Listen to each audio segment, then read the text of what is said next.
മാഷേ, 2026-ൽ LDFന് ഭരണം നിലനിർത്താൻ സാധിക്കില്ല, അവർ പരാജയപ്പെടും എന്നാണ് പൊതുവെ ഇപ്പോൾ കരുതപ്പെടുന്നത്. അതിന് തെളിവായിട്ട് ഇപ്പോൾ ഇതാ UDF അധികാരത്തിൽ വരും എന്ന തരത്തിൽ പലതരത്തിലുള്ള ചർച്ചകളും സംസാരങ്ങളും ഒക്കെ പുരോഗമിക്കുന്നുണ്ട്.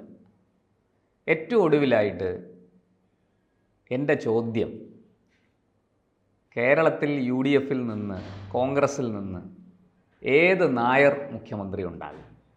അങ്ങേക്ക് എന്താണ് പറയാനുള്ളത്? അല്ല, പൊതുവേ നമ്മൾ കണക്കാക്കിയിരിക്കുന്നത്, ഞാൻ അടക്കമുള്ള രാഷ്ട്രീയ നിരീക്ഷകരെല്ലാം തന്നെ കരുതുന്നത് അടുത്ത തെരഞ്ഞെടുപ്പിൽ LDF പരാജയപ്പെടും എന്ന് തന്നെയാണ്. അത് വെറുതെ പറയുന്ന ഒരു പറച്ചിലല്ല. ഇതുവരെ കേരളത്തിൽ രണ്ടാം പിണറായി സർക്കാരിൻ്റെ കാലഘട്ടത്തിൽ നടന്ന ഉപതെരഞ്ഞെടുപ്പുകൾ, അത് നിയമസഭയിലേക്ക് മാത്രമല്ല തദ്ദേശ സ്വയംഭരണ സ്ഥാപനങ്ങളിലേക്കും അതേപോലെ തന്നെ കഴിഞ്ഞ പാർലമെൻറ്റ് തെരഞ്ഞെടുപ്പും, അങ്ങനെ സർവ്വ തെരഞ്ഞെടുപ്പുകളുടെയും ഒരു ചരിത്രം പരിശോധിച്ചിട്ട് രാഷ്ട്രീയ നിരീക്ഷകർ പൊളിറ്റിക്കൽ അനാലിസിസിലൂടെ എത്തിച്ചേരുന്ന ഒരു നിഗമനമാണ് അടുത്തത് UDFൻ്റെ ഭരണമായിരിക്കും എന്നുള്ളത്. അത് രാഷ്ട്രീയ നിരീക്ഷകർ മാത്രമല്ല അത് വിലയിരുത്തുന്നത്, രാഷ്ട്രീയ പാർട്ടികളും വിലയിരുത്തുന്നുണ്ട്. CPM വിലയിരുത്തുന്നുണ്ട്, അതുപോലെ കോൺഗ്രസും വിലയിരുത്തുന്നുണ്ട്, മുസ്ലിം ലീഗ്, അങ്ങനെയുള്ള എല്ലാ സംഘടനകളും അത് വിലയിരുത്തുന്നുണ്ട്, കേരള കോൺഗ്രസ് വിലയിരുത്തുന്നുണ്ട്. ഇതിൻ്റെയൊക്കെ അടിസ്ഥാനത്തിൽ എങ്ങോട്ട് ചാടണം എന്ന് പരിശോധിക്കുകയും ചെയ്യുന്നുണ്ടവരല്ല.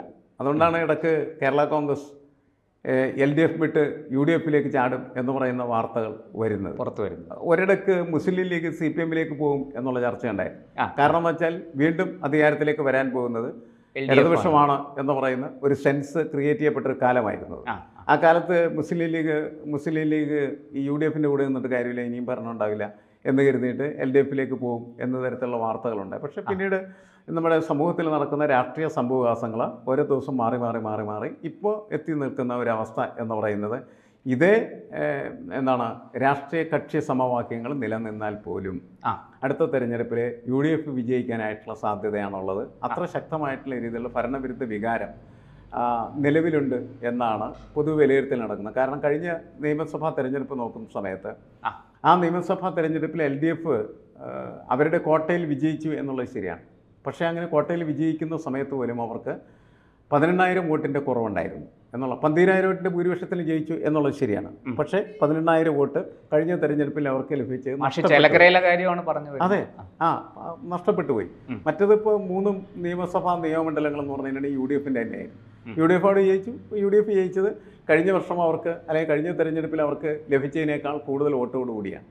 അപ്പം ഞാൻ പൊതുവെ അങ്ങനെ ഒരു അനാലിസിസ് നടത്തുന്ന സമയത്ത് കണ്ടതെന്താണെന്ന് വെച്ചിട്ടുണ്ടെങ്കിൽ, ഓരോ നിയോജക മണ്ഡലത്തിലും 10,000 വോട്ട് കഴിഞ്ഞ നിയമസഭാ തെരഞ്ഞെടുപ്പിൽ LDFന് ചെയ്തത് ഈ വർഷം ചെയ്യപ്പെടാതെ പോകും.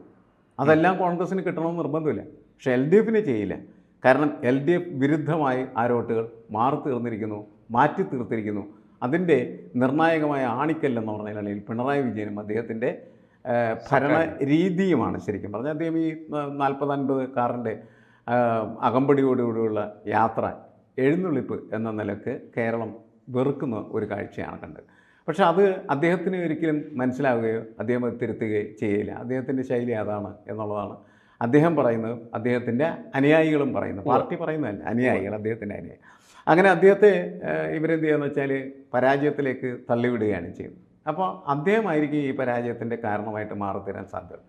ഇത് കണ്ടിട്ട് എന്ന് വെച്ചാൽ LDFൻ്റെ ഭരണത്തെ ഇല്ലാതാക്കുന്നത് കോൺഗ്രസ്, BJP അല്ല, LDF തന്നെയാണ്.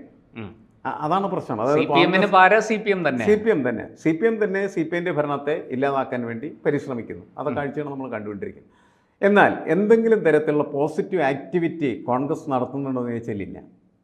കോൺഗ്രസ് അങ്ങനെ ഉയർന്നു വരുന്ന ആ ദൃഢാത്മകമായിട്ടുള്ള സാഹചര്യത്തെ യൂട്ടിലൈസ് ചെയ്യാൻ വേണ്ടി മാത്രം കാത്തിരിക്കുകയാണ് ചെയ്യുന്നത്.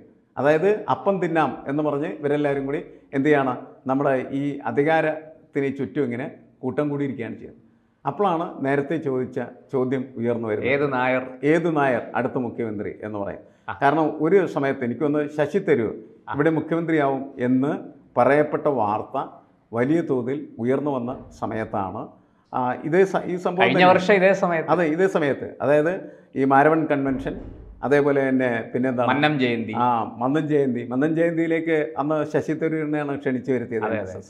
അപ്പോൾ ഇതൊരു ഡൽഹി നായർ ഒരു പ്രയോഗം തന്നെ ഉണ്ടായി, ഡൽഹി നായർ കേരളത്തിൽ. അതെ, നായർ തറവാടി എന്നൊക്കെ പറഞ്ഞിട്ട് വലിയ പ്രയോഗങ്ങളൊക്കെ വന്ന ഒരു കാലഘട്ടമായിരുന്നു. എന്ന് വെച്ചാൽ കഴിഞ്ഞ ഈ സമയത്ത് ചർച്ച എന്ന് പറയുന്നത് ശശി തരൂരായിരിക്കും മുഖ്യമന്ത്രി എന്ന നിലക്ക് വാർത്ത വന്നിരുന്നു. സതീശനൊക്കെ അതിനെതിരായിട്ട് ഇത് ഇയാൾ വെറുതെ സോപ്പ് കുമ്പളയാണോ, സൂചിക്ക് കുത്തിയാൽ പൊട്ടിപ്പോവും എന്നൊക്കെ വന്നു. അവർ തമ്മിലുള്ള സംഘർഷം പുറത്തറിയപ്പെട്ടു. അങ്ങനെയാണ് വന്നത്, അത് പുറത്തറിയപ്പെട്ടു. അപ്പോൾ ആ സമയത്താണ് രമേശ് ചെന്നിത്തല മുഖ്യമന്ത്രിയാവണോ, സതീശൻ മുഖ്യമന്ത്രിയാവണോ, വേണുഗോപാൽ മുഖ്യമന്ത്രിയാവണോ, തരൂര് മുഖ്യമന്ത്രിയാണോ എന്നൊക്കെ പറയുന്ന ചർച്ച അവരുടെ ഇടയിലുണ്ടായിരുന്നു. അപ്പോൾ തന്നെ നല്ല കോൺഗ്രസ്സുകാർ പറഞ്ഞു ഭരണം കിട്ടാനുള്ള എല്ലാ സാധ്യതയും ഇപ്പോഴേ തന്നെ ഇവന്മാർ തല്ലി അടിച്ച് പിരിക്കുകയാണ് എന്ന് കോൺഗ്രസ് അന്ന് പറഞ്ഞിരുന്നു. പിന്നെ അതൊക്കെ കെട്ടുപോയി, സമയം മാറി, ഇപ്പോഴായി ഈ വർഷം വന്നിരിക്കുന്നു.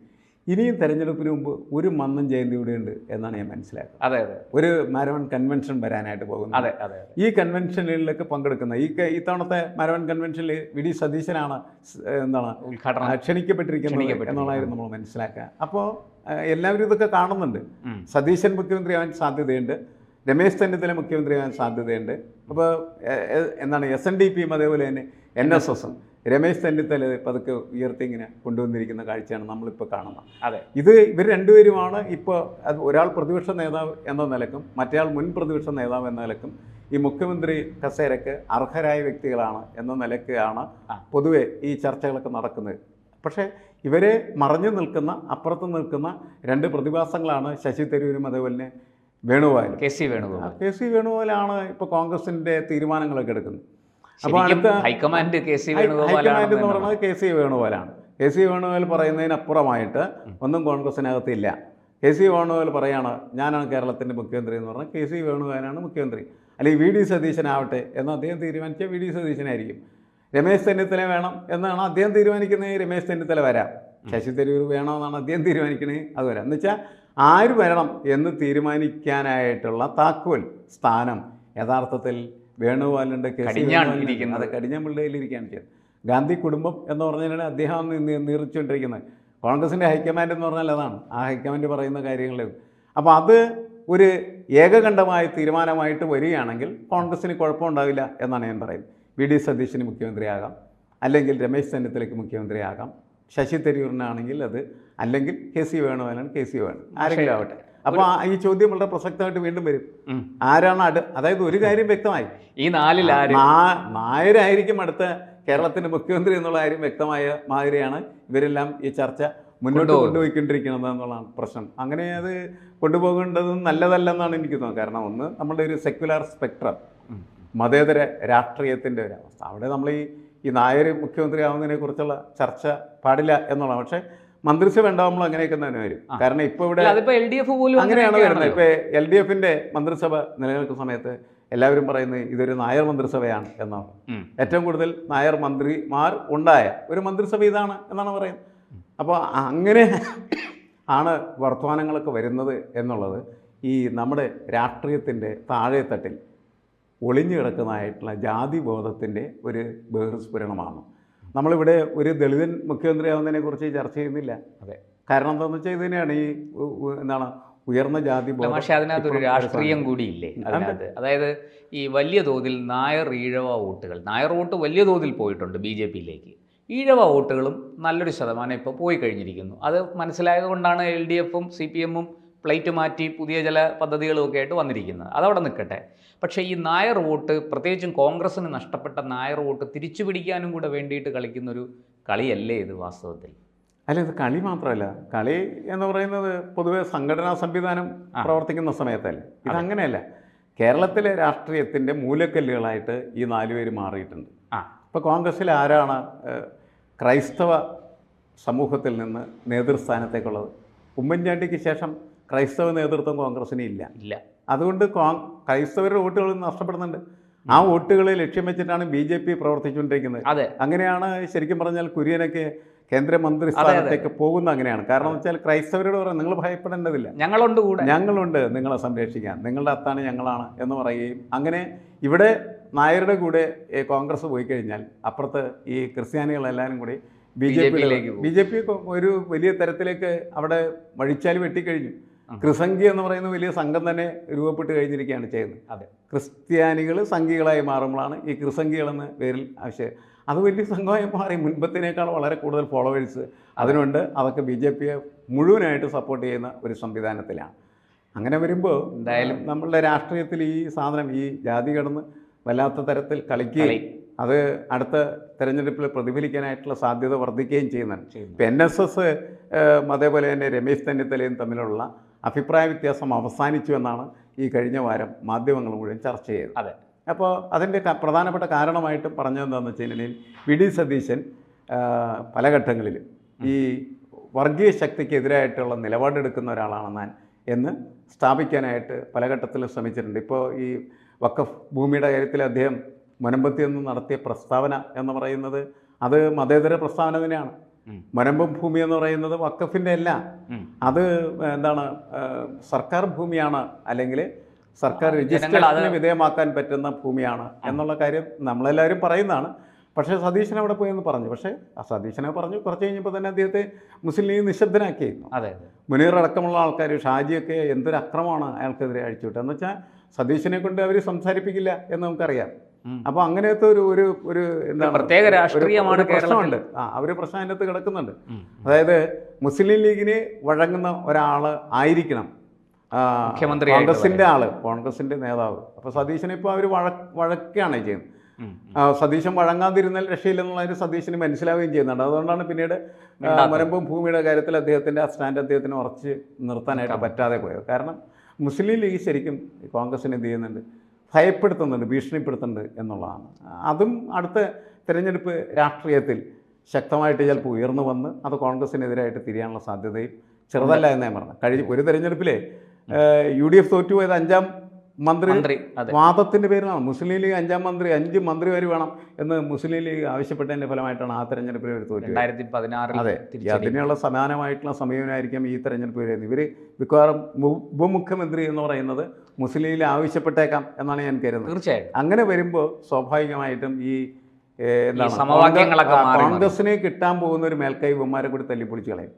ഒന്ന്, കോൺഗ്രസിനകത്തുള്ള തമ്മിൽ തർക്കം പാരയായി വരും. രണ്ടാമതെന്താണെന്ന് വെച്ചാൽ മുസ്ലിം ലീഗിൻ്റെ ആധിപത്യവും UDFൻ്റെ ഈ 2026 തെരഞ്ഞെടുപ്പിനെ പ്രതികൂലമായി ബാധിക്കാനായിട്ടുള്ള സാധ്യത ഉണ്ട് എന്നാണ് നമുക്ക് വിലയിരുത്തേണ്ടത്. നമുക്ക് എന്തായാലും കാത്തിരിക്കാം, കാത്തിരുന്ന് കാണാം. പക്ഷേ 1.25 വർഷമേ ഉള്ളൂ. ഈ തരത്തിലുള്ള സാധ്യതകൾ ഉണ്ട്. അത് കുറെ കഴിയുമ്പോൾ നമ്മൾ ചെറുതായിട്ട് ചർച്ച ചെയ്യും. പക്ഷേ കുറേ ദിവസം കഴിയുമ്പോൾ ഇത് വലിയ ചർച്ചയായി മാറും. ഇത് നമ്മുടെ മാധ്യമങ്ങൾ, മുഖ്യധാരാ മാധ്യമങ്ങൾ, ദൃശ്യമാധ്യമങ്ങളെല്ലാം ഇത് ഏറ്റെടുക്കും. ഇത് വലിയൊരു ചർച്ചയായി മാറും കേരളത്തിൽ. എന്തായാലും രാഷ്ട്രീയം വളരെ രസകരമായൊരു പൈടകളി തന്നെയാണ്. അത് നമുക്ക് കുറെ കൂടെ വ്യക്തമാകുകയാണ് ഇവിടെ. നോക്കാം ആരാണ് ആ മുഖ്യമന്ത്രി കസേരയിൽ ഇരിക്കാൻ പോകുന്ന ഭാഗ്യവാൻ ആരാണെന്ന് നമുക്ക് 2026 അറിയാം.